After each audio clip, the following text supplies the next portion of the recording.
roa volana katrika androany ny fivoahan'ny vokatra ofisialy tamin'ny fifidianana solombambahoaka tsy mbola misy ny anaran'ny praiminisitra naneho ny fahavonona ny fampidinika amin'ny rehetra amin'ny fanolorana ny anaran'ny praiminisitra amin'ny mapara ho an'ny antoko malagasy miara-miainga tsy hanolotra anaran'ny praiminisitra fa miandra fanendren'ny filoham-pirenena. Tolotra arabaritra mampoly ny isam-bolana eo ny voarainy tranobe ny varitra sy ny indostria isam-bolana avy any ivelany manafatra vokatra na entina eto Madagasikara. Ireo firenena ao amin'ny vondrona Eoropeana ny fantatra fa manafatra vokatra betsaka indrindra, vokatra mbola tsy voahodina ary mpandrarava iny monina eto amintsika no betsaka amin'ireo mamaly ny tolotra. Ady sany eny amin'ny karery eto Antananarivo renivohitra. Ray apa-evatra ny vaty notrandrana teo aloha sisa no azon'ny mpitrandraka iray tao ireny tsy nahazoan'izy ireo alalana nampiasa dinamita ny taona 2024. Raha napiditra hatrany amin'ny 3 alina ariary isan'andro ny mpitrandraka iray teo aloha, zara raha mahita ray alina isan'andro izy ireo amin'izao fotoana izao.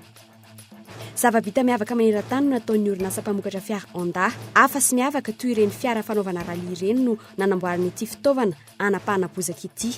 Manana fainganam-pandeha 720 kilometatra isan'ora izay natafidirany tao anatin'ny boky Guinness taona 2014.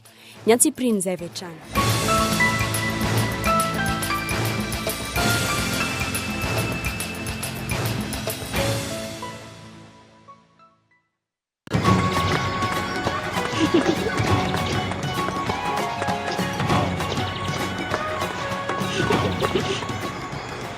Sort Optimiste International, Club Antananarive Doyen, vous présente un spectacle musical Toile Verte et Toile Rouge.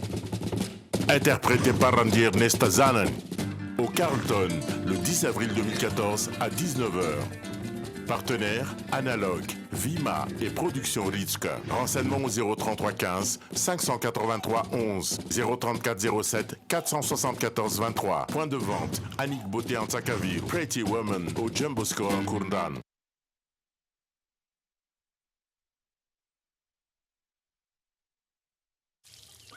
Il est un rituel de beauté pour les cheveux secs que rien ne doit déranger. Garnier crée le shampoing merveilleux ultra doux aux huiles nutritives d'argan et de camélia. Instant merveilleux, mousse généreuse, les cheveux secs se transforment en une merveilleuse matière, brillante, féminine. Nouveau shampoing merveilleux ultra doux. Garnier.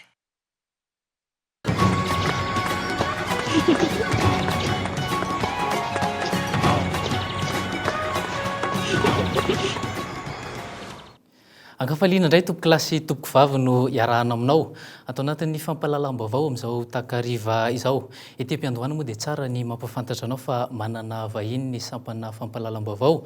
Vahiny saingy tompotrany ihany izy tsy izay izany fa Andriamatoa Enikadja Rakotomanatsoa izay talian'ny famoahana eto amin'ny sampana fampahalalam-baovao tsy ny Koly TV sy Koly FM. Iresadresaka mahakasika ny fanatsarana rehetra izay ho tanterahan'ny sampana fampahalalam-baovao izy ary anazava misy kokoa amin'izay fanomezana fahafapo atsika mpanaraka ny kolo izay. Fa iresaka amintsika rehefa avy eo fa anomboantsika ny fampahalalam-baovao ny raharaha politika. Eo am-piandrasana ny fanendrena izay anaran'ny praiminisitra voalohan'ny repoblika fahefatra izay mosika amin'izao fotoana izao dia mininy mangina tsy maneho hevitra ny ankamaroan'ireo mpanao politika. Azo ambara izany fa ao anatiny ny fifampiresahana sy ny fifandraisan-dahatra avokoa ny etamajoro politika misy eto amin'ny firenena. Fivoriana mangina no hita tamin'ireo hotely lehibe sansasasany eto an-drenivohitra nandritra ny tontolo andro ny androany. Raha ny avy amin'ny vondrona mapara manokana tsy niziriry amin'ny anarana tolony intsony izy ireo ary nilaza fa vonona ny fampidinika amin'ny rehetra amin'ny fanolorana ny anaran'ny praiminisitra. Izy ireo fa saingy manamafy hatrany fa tokony atao anatin'ny fampiarana ny lalam-pandrerana zany araka ny nambara mitondra teny ty vondrona ity. Aminay moa zany dia ny fampiarana lalàna ihany fampiarana ny lalam-pandrerana. Ny mapara tsy mba mihidy mihitsy hatramin'izay fa misokatra foana amin'ny ataontsika hoe fampiresahana satria zay no tombotsoam-pirenena zay.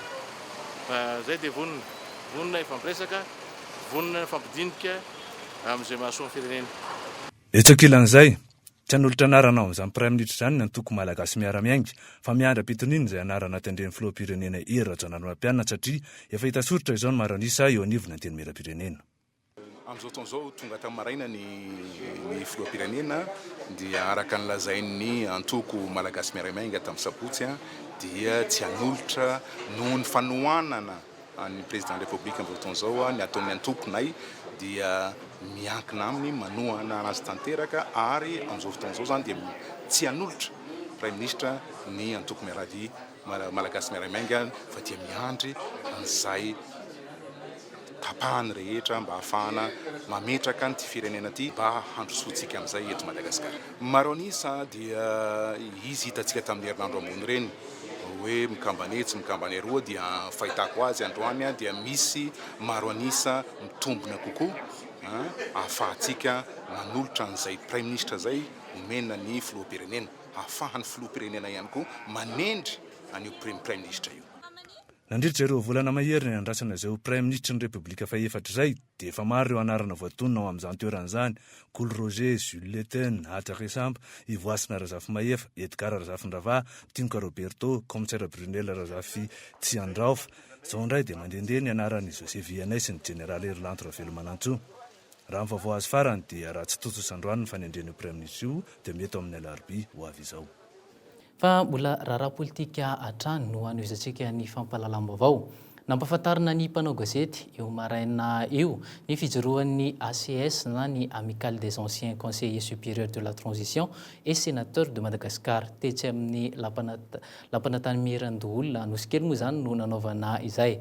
Ivondronan'ireo mpikambana tsy ankanavaka tao amin'ny anteny miheran-doholona nanomboka ny taona 2020 ka hatramin'ny taona 2012 ity fiaonana ity. Efa mahatratra hatrany amin'ny 10 mahery ireo mpikambana amin'izany fotoana izao.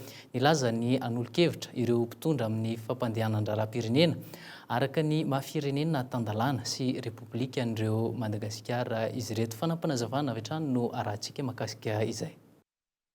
Io lay nampijoro anay le ACS hoentinay hanolo-kevitra tolo-kevitra ho an'ny mpitondra tsirairay avy ary anara-masoko ny fampiharana ny lalàna sy ny fanampiarahana ny asa fanaon-dalana rehetrarehetra eto Madagasikara. Izay zany le anton'le ACS androany. Fa eo amin'ny tontolon'ny toe-karena kosa indray dia tolotra arabarotra amam-polony isam-bolana eo no voarain'ny tranoben'ny varotra sy ny indostria isam-bolana avy any ivelany manafatra vokatra na entana eto Madagasikara. Ireo firenena ao amin'ny vondrona Europeana no fantatra fa manafatra vokatra betsaka indrindra ao anatin'izany. Vokatra mbola tsy voahodina ary mpandraharaha vahiny monina eto Madagasikara no betsaka amin'ireo namalin'ny tolotra. Ny Andro Indrinarso no mitatitra ny vaovao.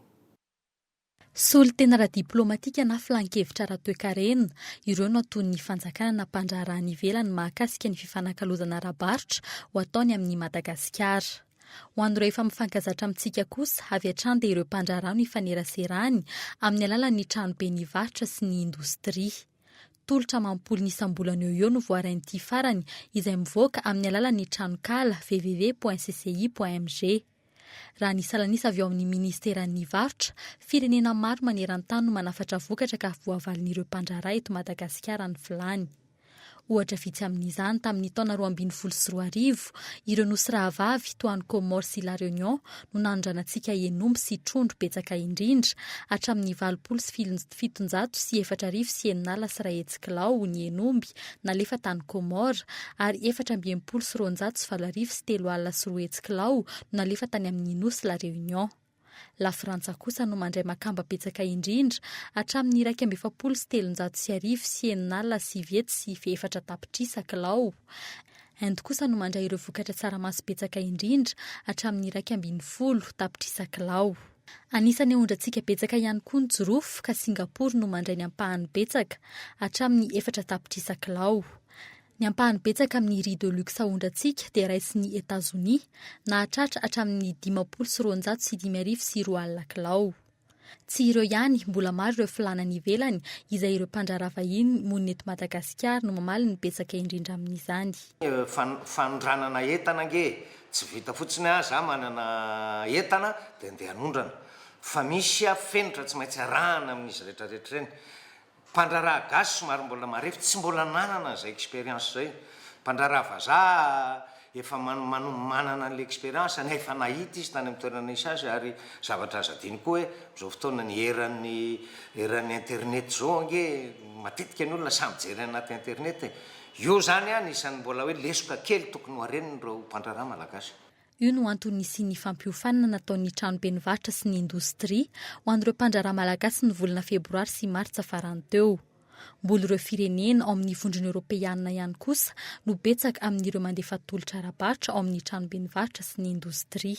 Tsy frantsay aloha zany fa ohatra ny Pays-Bas, ny Belge, ny Belzika, ny Alemana indraindray fa misy keo ny avy any amin'ireo tany ohatra ny Romania maromaro izay dia ohatra ny keo zany hoe Turquie koa zao efa mandefa an'izany efa maray an'izany zay avy any Turquie.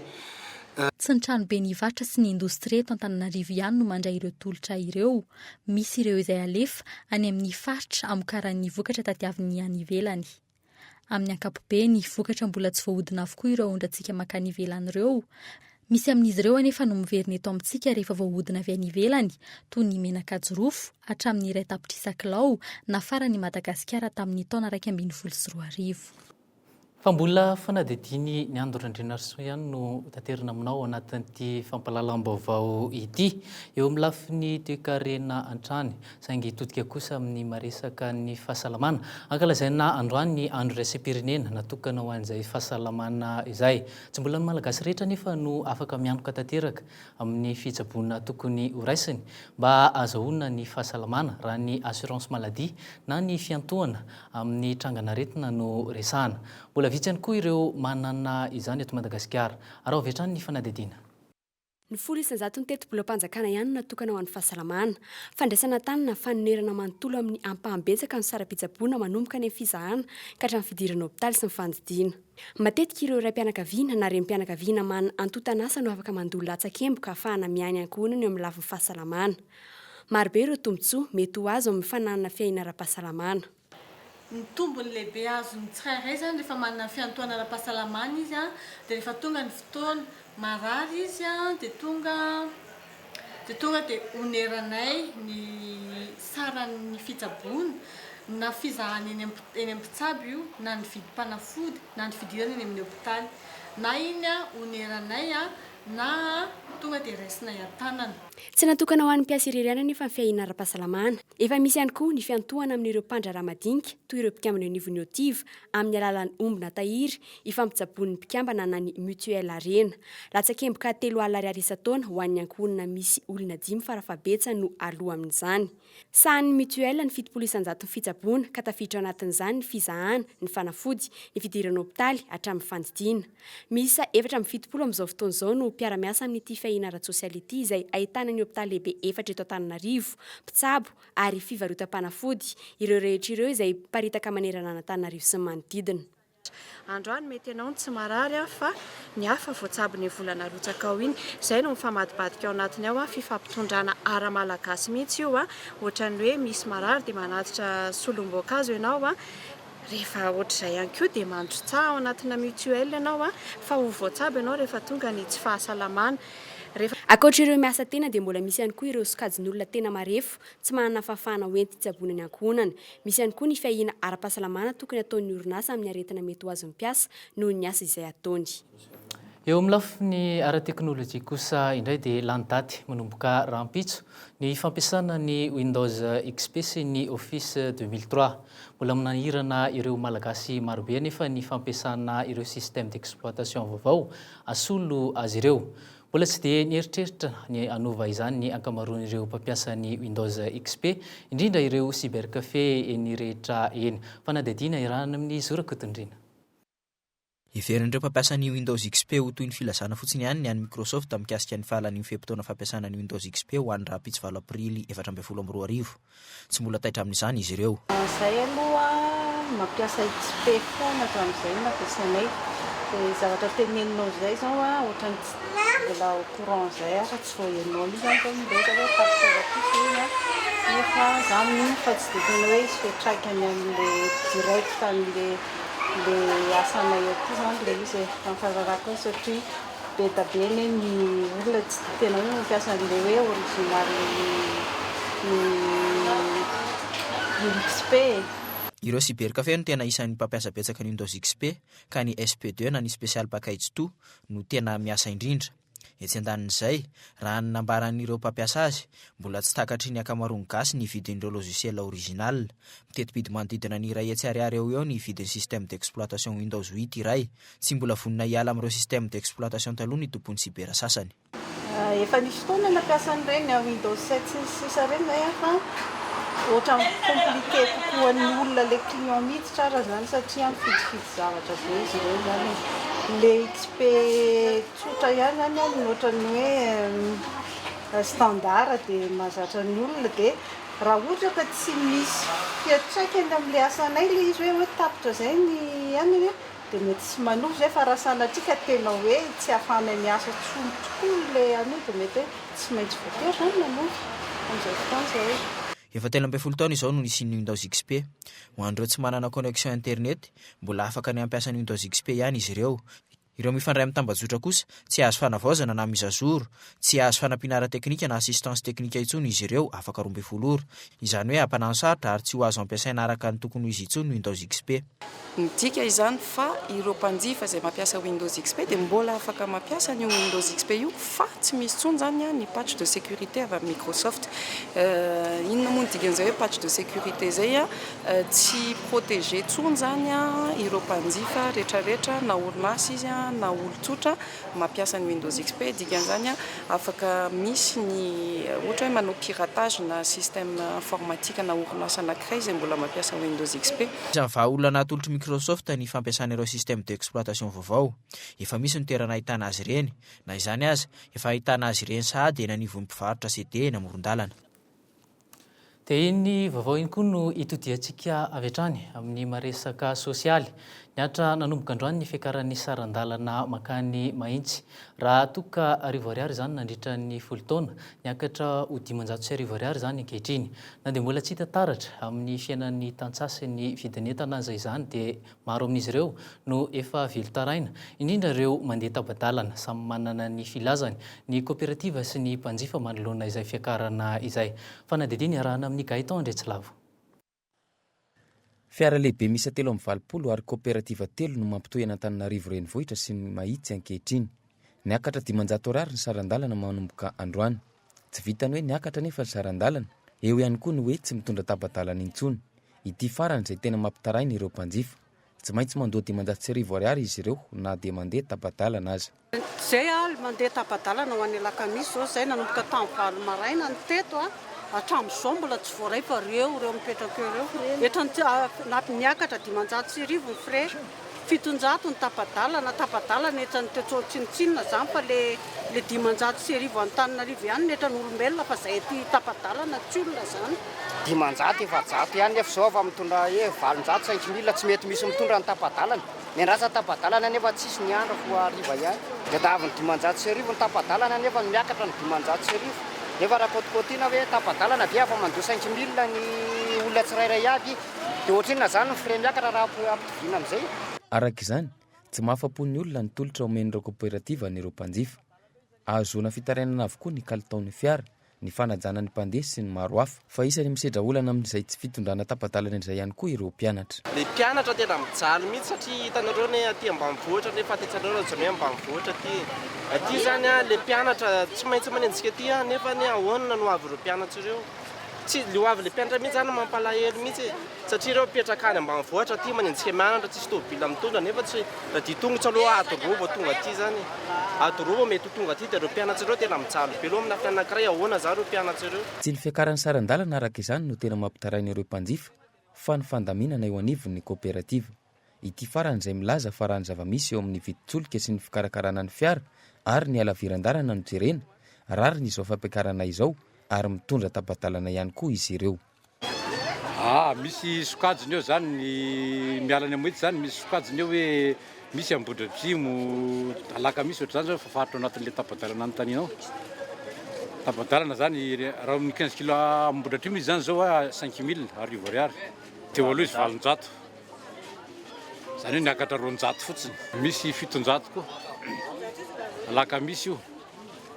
Zay ihany zany no tabadalana aminay. Dia tsisy tabadalana ny avy aty satria tonga dia direkta zany miala eto makany. satria misy zotra daholo ny lalana makany rehetrehtra, misy manao misy manao Ambohidratrimo, dia inay moa lisansa zany mahitsy Tananarivo, dia tonga dia petraka amin'ilay tonga dia frais direct raha miala eto. Eo amin'ny sehatra ny fandraharahana ara-barotra kosa, araha 500 ariary ny sarany voatabia iray kesika, niakatra 700 ariary izany ankehitriny. Nilaza nefa ireo mpanangom-bokatra fa tsy mbola misy fiantraikany amin'ny vidin'entana izao fiakarany saran-dalana izao. Mety afara amin'ny fisondrotana ihany raha ny fanazavana azo. Ny olona rainy izao raha miakatra dia efa mahalany vola farafahakeliny any amin'ny atao hoe 7 arivo miaraka sakafo hoanina. Izay fotsiny dia hoana moa no tsy afatana zany satria ny frais fotsiny izao nefa 3 arivo. Dia raha misakafo izy tsy an-tany ny frais-na bisika mbola tsy hita fotsiny amin'izay Tananarivo any dia tsy maintsy miakatra be. Voatabia, tsaramaso, atody, mangahazo, vokatra avy ao mahitsy avokoa ireo. 100 kesika isan'andro eo ny voatabia ary 3 arivo hatramin'ny 4 arivo kosa ny atody voango ny mpanangom-bokatra iray miakatra eto an-drenivohitra. Ankoatra ny kamion izay midina any an-toerana, ireo taksi be no hany ahafahana mampiakatra azy ireo aty Antananarivo. Eo amin'ny tsenany tantsaha madinika ny fivatanan'izy ireo ary eo indray no manaparitaka any amin'ny mpanjifa. Ivadika tanteraka amin'ny pejy hafa kosa indray sika isan'ireo fanavozana tokony apetraka ao anatin'ny lalàna mifeny fitrandrahana arenan-kibon'ny tany ny fampiakarana ny tany Tambirimidy azo raha ny lalàna nivoaka tamin'ny taona 2024 ray faingo 700 eo izay Tambirimidy izay. Hatreto mbola tsy misy ny tolon-dalàna tonga eny amin'ny anteny miram-pirenena mikasika ny fanavaozana ny lalàna mifeny arena ankibon'ny tany izay. Nambaran'ny filohan'ny komisiona misahana ny arena ankibon'ny tany kosa fa tsy maintsy ho isan'ireo teboka hojerena ny momba izany. Sitraka Ravonarsion. Tsy mbola mipaka eny amin'ny roapony ny fotony fitrandrana ireo arena ankibon'ny tany, antony mbola miroborobo ny fitrandrana tsokosoko ireo arem-pirenena. Ho an'ireo mpitrandraka ara-dalàna kosa tsy mbola mangarahara ny fidiran'ireo Tambirimidy eny amin'ny komuna. Tsy mbola lavorary ny lalàna mifeny arena ankibon'ny tany misy amin'izao fotoana izao. Tsy maintsy misy arak'izany ny fanavaozana tsy maintsy atao. Efa nisy fotoana lavalava zany zay nijerena hoe azona na piarina na dia tsy izy rehetra ary ny lalàna. Dikan'izay tsy maintsy misy ohatran'ny zavatra rehetra, tsy maintsy misy ny fanavaozana satria ny teknôlôjia miova, ny toe-karena eran'izao tontolo izao miova, ny zavatra hita eto Madagasikara koa misy foana. Dikan'izay tsy maintsy misy fanovana zany. Amin'ireo teboka tokony asipanivanana isan'ireo jerena akaiky ny fiantefan'ireo fitrandrana arena ankibon'ny tany ireo eny amin'ny fiainan'ireo mponina eny fotony. Fanatsarana angamba no teny tsaratsara kokoa tokony ampiasaina. Atsaraina le lalàna arena ankibon'ny tany mba hisy vokatsoa indrindrindrindra ho aty amin'ilay vahoaka, mba mahazo tombontsoa le vahoaka ary na ny fanatsarana hoentin'io ary dia hitondra vokatsoa koa na hatrany amin'ny ministera. Isan'ireo sosikevitra aroson'ny banky iraisam-pirenena eo amin'ny fametrahana ny sehatry ny arena ankibon'ny tany tsara tatana, ny fijerena akaiky, ny fitatana ny vola miditra amin'ny alalan'ny sehatry ny fitrandrana arena ankibon'ny tany. Tokony hoentina manatsara ny sehatry ny fampianarana, ny fahasalamana sy ny fananganana foto-drafitrasa izany raha io sosikevitra io. Fa ankoatran'izay, miteraka resabe ihany koa ny Tambirimidy azo ny fanjakana malagasy. Tambirimidy izay tsy misy afa-tsy iray faingo 700 ny vola miditra amin'ny fitrandrahana. Nambaran'ny lehibean'ny komisiona misahana ny arena ankibon'ny tany ao amin'ny anteny miram-pirenena fa tsy maintsy hodiniana ny fampiakarana izany Tambirimidy izany amin'ny fivorian'ireo solombavam-bahoaka manaraka. Fa mbola hijanona eo amin'izay tontolo ny fitrandrahana arena ankibon'ny tany izay hatrany. Raha efa ny vato notrandrahana teo aloha sisa no azon'ny mpitrandraka iray taorian'ny tsy nahazoana izy ireo alalana nampiasa dinamita intsony. Raha napiditra hatrany amin'ny 3 alina ariary isan'andro ny mpitrandraka iray teo aloha, sara raha mahita 2 alina isan'andro izy ireo amin'izao fotoana izao. Arak'izany ary dia nanatanteraka fitokonana ireo mpitrandraka avy amin'ny kariera 4 avy eto Antananarivo renivohitra sy ny distrika Navaradrano anairana ireo tompon'andraikitra manoloana ny tsy fahafahan'izy ireo mampiasa ny dinamita izay. Sitraka Ravonarsion hatrany no mitatitra ny vaovao. Fianakaviana Manarivo no mivelona amin'ny fitrandrahana vato eny amin'ny kariera Ambatonosy, Ambomahitsy, Perpetro sy Ambatomaro. Voakasika mivantana amin'izany ireo mpitrandraka, ireo mpitondra fiara vaventy sy ireo mpitatitra vato. Mpitrandraka anjato no tsy hanasa intsony taoriny tsy namelana azy ireo ampiasa dinamita eny amin'ny kariera manodidina Antananarivo. Fiantraikany amin'ny tsy fampiasana dinamita zao very asy zay le vatsina tsy azo ampiasaina amin'izao raha tsisy dinamita anapoahana azy. Zay nefa tsy mba manana spécialité, tsy manana diplôme fa io ny anay tena asanay zany io. Ny olona ray zao raha mampiasa dinamita mamoaka 200 moilons par jour. Fa raha tsy mampiasa dinamita izy dia na 50 par jour raha tsy azo. 900 ariary ny vidin'ny moelon miala eny amin'ny kariera, mampiditra hatrany amin'ny 3 alina ariary eo ny mpitrandraka iray raha ataony ka tsotsotra raha izay nambarany ity mpitrandraka vato avy eny amin'ny kariera n'Ambatomaro ity. Fa ankoatran'izay, isan'ireo sehatra mampidi-bola ho an'ny fokontany sy ny komuna ihany koa ny sehatry ny fitrandrahana vato. Ariary 100 isam-bolana eo no alohan'ny mpitrandraka iray eny amin'ny fokontany ary mahatratratra any amin'ny 5 alina ariary ny vola alain'ny komuna amin'izy ireo. Efa herintaona izao no tsy namelana ireo mpitrandraka ampiasa dinamita intsony. Nanatanteraka fitokonan'izy ireo manoloana n'izany. Ny zavatra takina eto zany dia ny fanalefahana izay tokony hatao aminay mikasika an'ity mesure noho ny environnement ity izay mitady zavatra sarotra aminay.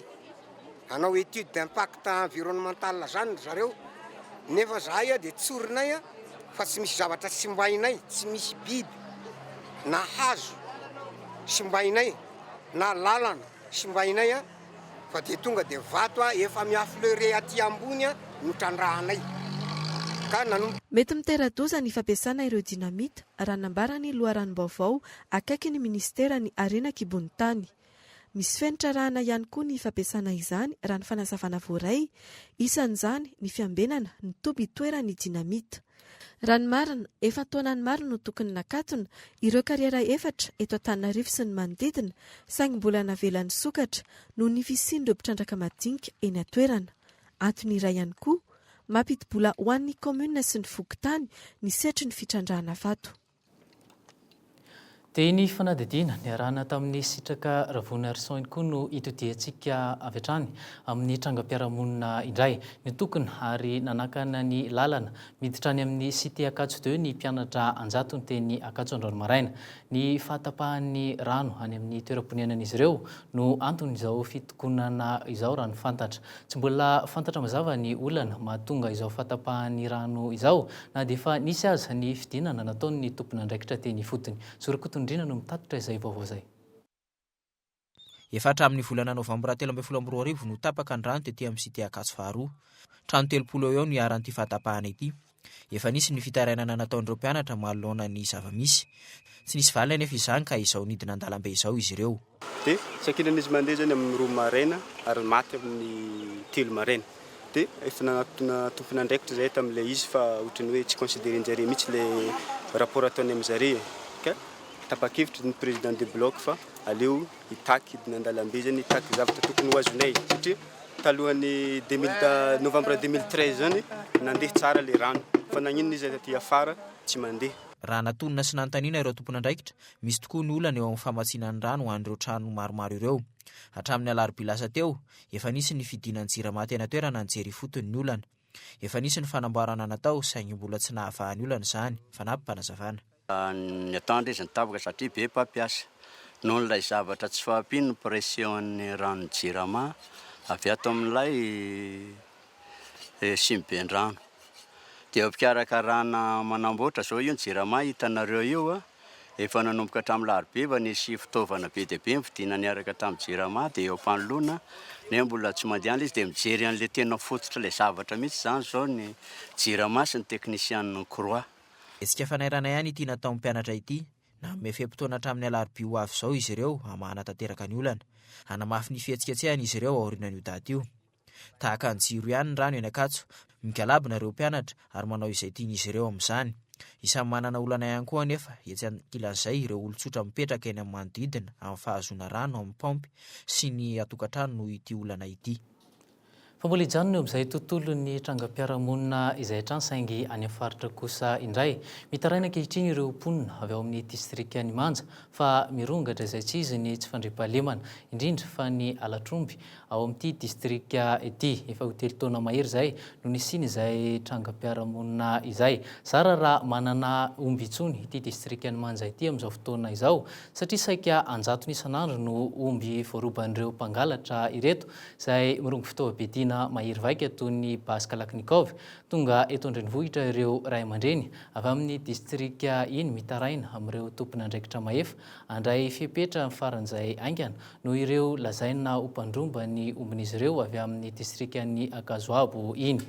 Nanahy ny mety isian'ny fifandohan'ny samy mponina ireto ray aman-dreny avy any Manja ireto distrika mifanila i Manja sy Akazoabo ny reniranony mangoky no mampisaraka azy arahantsika vetrany izay fanampanazavana izay. Ny fahatongavana ety zany dia hitaray amin'ny fanjakana foibe noho ny tsy fisian'ny fandriam-pahalemana ao aminay distriky ny Manja. Misy andian'olo andian-dahalo baka amin'ny distriky ny Akazoabo miampita aminay etoy manao totakely manafika ny fanananay omby io zany dia mitondra azy miverina magnany. Tsy tosikay Manja vahoaka ny Manja izy io satria mirakotra fiadiana mahery vaika. Ka tonga aty zahay mitaray amin'ny fanjakana foibe mba hijery an'eo akaiky agny. Araka nefa nambaranao tany am-piandohana dia manana vahiny ny sampana fampahalalam-baovao amin'izao takariva izao. Vahiny azo lazaina hoe vahiny nefa tompotrano ihany tsy iza zany fa Andriamatoa Enikadza Rakotomanantsoa izay talian'ny famoahana eto amin'ny kolo. Araka izany inona ny fanatsarana tokony ho tanterahana eto amin'ny Kolo TV izay tanterahana moa zany ao anatin'ny fampahalalam-baovao izay anomezana fahafapoan'ireo mpijery antsika sy mpanaraka akaiky ny Kolo TV sy Kolo FM. Miarabanao nandrianina dia miarabantsika rehetra ihany koa any tokantrano any miaraka aminay ato anatin'ny fampahalalam-baovao amin'izao alina izao marina ny voalazanao teo amin'ny herintaona mahery teo zay ny Kolo TV sy ny Kolo FM 7 volana teo no efa nikirakirahantsika ny ezahantsika ekipa rehetra nanainga ny fampahalalam-baovao maro ny fanatsarana tokony atao maro ihany koa ny sosikevitra avy any amin'ny mpijery avy any amin'ny mpiaino dia rehefa naravina izy ireny dia tsy maintsy miroso amin'ny fanatsarana hatrany isika mba ho fanomezana fahafapoantsika indrindraindrindra any tokantrano any izay manaraka anay hatrany moa izany ho an'ny fahita lavitra nandrianina raha hofitintsika dia misy zany manomboka tamin'ny sabotsy teo rano marimarina kokoa ny journal de l'économie na ny vaovao manokana natokana ho an'ny toekarena raha antsika isaka ny amin'ny iray ora izy io ny siam-piariana rehetra rehefa manodidina an'izay resaka toekarena izay dia ho resantsika avokoa ao anatin'izany ka isy ny vahiny izay hasaina isy ihany koa ireo maresaka momba ny toekarena nandritra ny herinandro izay asongadina ao anatin'izany journal de l'économie izany. Isy ihany koa nandrianina anomboka amin'ny sabotsy ho avy zao kosa indray ny magazine de la rédaction alalino no anarana entsona azy io avy amin'ny hoe mandalina izany sy ny hoe fandalinana alalino tafiditra ao anatin'ny zon'olom-pirenena moa ny afantatra amin'ny antsipriany ny zavatra mitranga iray ary izay no antony hitondrantsika an'izay hoe magazine de la rédaction zay fandarana manokana zany izy io sahantsika eto anivy ny sampana fampahalalam-baovao maharitra 20 minitra izy io fanomboana ro hitantsika eo ny hanitarana azy mazava ho azy fa aloha hevitra iray no resahanao ary dia hojerena amin'ny endriny maro samihafa ho arahan'ny mpanao gazety fanadihadiana izany rehetra izany ary tsy hoela hatramin'ny fiandohan'ny volana May raha tratra aoriana indrindra isika no iroso amin'ny fampahalalam-baovao amin'ny fiteny frantsay araka ny fangatahany maro ihany koa. Zay ny fahita lavitra. Andriamatoa tale inona zany le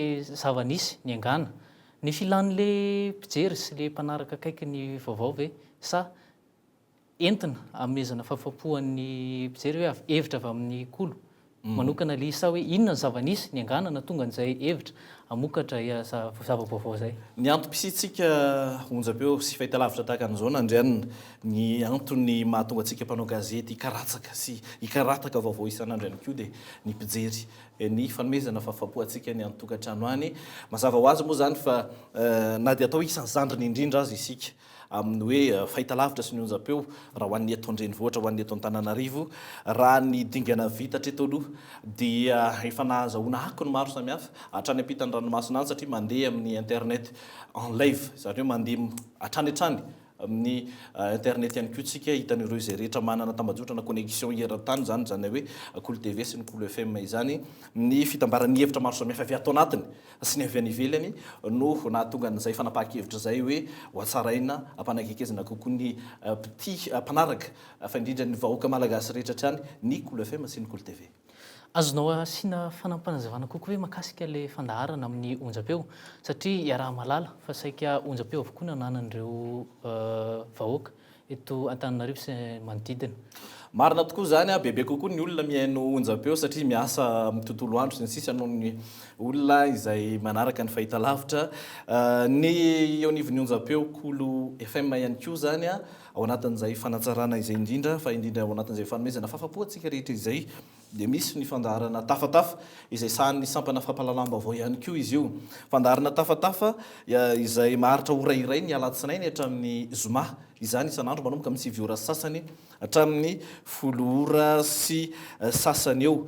Saingy niezahana navaozina nanovaina mihitsy ny fomba fanatanterahana an'izany dia niarahana ny asa tamina vondrona izay manana mpanao gazety maromaro ihany koa dia nivondrona Ultima Media ahitana ny Les Nouvelles, ny gazety Taratra ary ny Courrier de Madagascar izany. Fa nanomboka efa ho herinandro moa zany io fandaharana io. Ny mahasamihafa an'izy io amin'ireo hoe fa makafakana izay mahazatra ny mpiaino radio, mpiaino onjam-peo eto Antananarivo nandrianina dia ny hevitra izay natao hoe tsy ho olona iray foana alatsinainy hatramin'ny zoma no eno maneho hevitra na manao famakafakana eo fa nezahana no velarina kokoa izay ka mpanao gazety Dimy Menada no miara-miasa amintsika amin'io mpanao gazety Dimy Menada izay tsy ato anatin'ny Cool TV sy ny Cool FM fa avy amin'ny vondrona Ultima Media araka nambara teo saingy manana fahaizana manokana momba ny atao hoe rubrique na ireo rantsambaovao samihafa raha izay no mahalaza azy. Ny fandaminana ohatra rehefa alatsinainy dia ny lafiny toe-karena no resahana zany eo anatin'io adiny ray manomboka amin'ny 9 sasany ka hatramin'ny 10 ora sasany io dia ny toe-karena misy ny fafana miditra ny telefona avy amin'ny olona avy amin'ny mpiaino zany dia misy ny famakafakana zany hoe mpanao gazety roa zany farafakely no anatiny. Ny talata ihany koa dia ny fanabeazana sy ny atao hoe fitaizana no resahana mandritra ny ora iray. Ny alarobia dia ny kolotsaina sy ny vakoka izay rehetra mahakasika ny fikoloana ny vatana ny saina ao anatin'izay hoe harem-pirenena zay culture raha ataontsika anaty farangososona no resahana. Ny alakamisy no iresahana kosa ny politika izany mandritra ny ora iray eo amin'ny onjam-peo isan'andro. Ny zoma kosa ny trangam-piarahamonina sy ny zava-mitranga eny rehetra eny no hoalalina araka ny nambara teo mpanao gazety avy amin'ny Ultima Media Dimy Menada no mifandimby ao anatin'izay ary samy manana ny rubrique na ny rantsambaovao manavanana azy tsirairay avy izy ireo. Ny tanjona moa ao anatin'izay nandrianina Johnson dia tsotra fotsiny dia ny amin'ny hoe mba ahafahana mikolo araka izay tratra ny olom-pirenena rehetra raha tsy izao isika no manomboka mikolo tsy ny politika irery ihany no heverina fa mahaliana ny olona na dia izay ary ny mahazatra amin'ny onjam-peo maro samihafa amin'izao fotoana izao fa heverina fa fotoana izao tokony iresahana any lafiny rehetra izay mahakasika ny fiainan'ny mponina hitondrana fanatsarana sy fifampitaizana ihany koa. Mahakasika izay indrindra azonao hipetraka amin'ny toerany hoe mpijery sy mpiaino azonao resena lahatra ve hoe mahaliana le zavatra ataon'ny sampana fampahalalam-baovao eto amin'ny Cool? Mazava ho azy voalohany indrindra aloha tanora avokoa isika no mikirakira azy ary tanora tianana firenena vanina izany hoe tsy isika mihitsy no isitona any amin'ny fifankalahana na any amin'ny fanenjehana olona bevatany na filazana zavatra sanatria tsy misy pirofo na sanatria hoe fifandranitana fotsiny ao anatin'ny famakafakana izay atao izay aloha dia efa tranga anankiray ary isan'ny atao hoe zava-dehibe ihany koa nandrianina dia ny fanomezantsika sehatra ny mponina fa ary ny fivelarana amin'ny loha hevitra maro samihafa izay entiny izany hoe tsy tsika ny tompon'ny fandaharana tsy ny Cool FM na ny Cool TV no tompon'ny fandaharana fa isika mianakavy any tokantrano any sehatra io ahafahantsika mitondra ihany koa ny anjara birika sehatra io ahafahantsika mifampitaiza sy mifampikolo ao anatin'izay hoe tontolo ny asa fanaovan-gazety tontolo mpiarahamonina zay satria ninona resana manomboka any politika ny toe-karenany sosialy sy ny sisa fiarahamonina avokoa izany rehetra izany. Akasitrana ianao Andry Matotale inkajara kotomana napita izay sy nampafantatra izay vaovao izay vokatra hovokarin'ny Cool TV sy Cool FM izay ho an'ireo mpankafy sy mpanaraka akaiky ny Cool TV sy Cool FM. Makasiraka an'Andrianina misaotra antsika rehetra ny antokantrano ihany koa dia maniry hatrany ary mampirisy antsika tsy saraka aminay. Araka izany hanoizantsika ny fampahalalam-baovao eo amin'ny lafim-baovao momba ny kolotsaina miaradro na hoe A2 no lohahevitra voizina amin'ny varotra fampiratiana sary atao etsy amin'ny Alliance Française Andavamamba izay efa nanomboka ny 20 martsa farany teo. Tapitra ny asabotsy 5 aprily teo ny fifantenana an'ireo sary izay avaozina amin'ny 7 Mei avy izao amidy sy aranty eny an-toerana. Sina Randremiaja.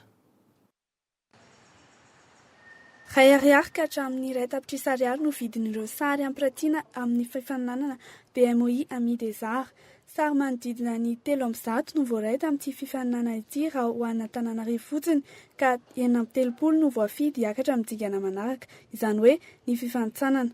Entina ampisongadinana ny aingam-panahy sy ny fivelarana amin'ny endrika samihafa ity lohahevitra hoe miaradro ity. Mpandray anjara avy amin'ny faritra 7 no nanome ny sanganasan'izy ireo tamin'ity fifaninana ity.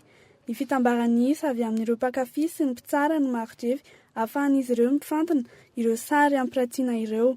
Ny fahaizana maneho ny aingam-panahy, ny teknika sy ny lohahevitra ny fototra ny sokajin'ireo mpitsara ireo sary voafantana amin'ny dingana manaraka ireo. Ny 7 Mei ka hatramin'ny 12 Mei no ampiratiana ireo sary manodidina ny 70 avy amin'ireo mpifaninana rehetra manerana ny nosy. Eo amin'ny Karansoarano no hanaovana izany. Isy ny loka ho an'ireo mpaka sary vao misandratra, ny loka ho an'ny matianina, ny loka ho an'ny sary ankafizin'ny mpijery, ary ny loka ho an'ny sary ankafizin'ny mpitsara manokana. Dia ny fanadidininy kosa no itotiantsika avy hatrany amin'ireo maresaka any ivelany. Zava-bita miavaka maneran-tany no nataon'ny orinasa mpamokatra fiara Honda hafa sy miavaka satria toy ireny fiara fanaovana rally ireny no namboarina ity fitaovana fanapahana bozaka ity.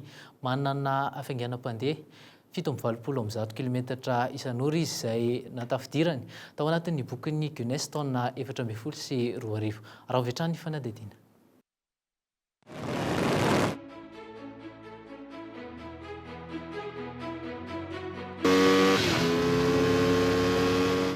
Novaendrika teto ny hazakazaka famorina fiarakodia. Nampiseho ny tanjany ity tondeuse à gazon marika Honda ity. Nasehon'ity fitaovana fampiasa ao an-jaridaina ity teto fa mahavita mihoatra noho ny fanapahana bozaka izy. Tao anatin'ny hafainganam-pandeha 720 km isan'ora no nandresen'ny lahatra ny ekipan'ny Guinness ka natafidirany tao anatin'ny bokin'ny zava-bita miavaka 2012 sy 2000. Namontsana ny zava-bita miavaka ny taondasa ity tondeuse ity. Tsy vitany hoe mandeha mafy, tsy latsa-danja amin'ireny hazakazaka famorina fiarakodia ireny, fa miavaka ihany koa ny fanesoran'ireo bozaka sy ahi-dratsy ao an-jaridaina. Mahavita manapaka bozaka amin'ny hafainganam-pandeha 520 km isan'ora ity fitaovana ity, izany hoe indroa matanjaka noho ireo fitaovana mahazatra. Manara-penitra, izay no azo amehezana ity fitaovana marika japonay iray ity. Efa miparitaka ny ivelany ihany ity fitaovana ity, izay ampiasaina amin'ny fanamboarana ny zaridaina, fa ao ihany koa no mividy izany ho fialam-boly fotsiny ihany ka manao fifananana mihitsy toy ny amin'ireny hazakazaka famorina fiarakodia ireny. Azo alay tahaka ny famoronana toy izao. Isika eto Madagasikara raha teo, kinga sy mahavita manambatambatra ireo fitaovana sy kojakoja tsy ilaina intsony amoronana fitaovana hafa entina miasa. Dia ny fanadidininy koa no entina manakatona tanteraka izao fampahalalam-baovao izao. Gasitrany ianao tompoko lasy tompoko vavy, nanaraka izany hatramin'ny farany. Veloma tompoko.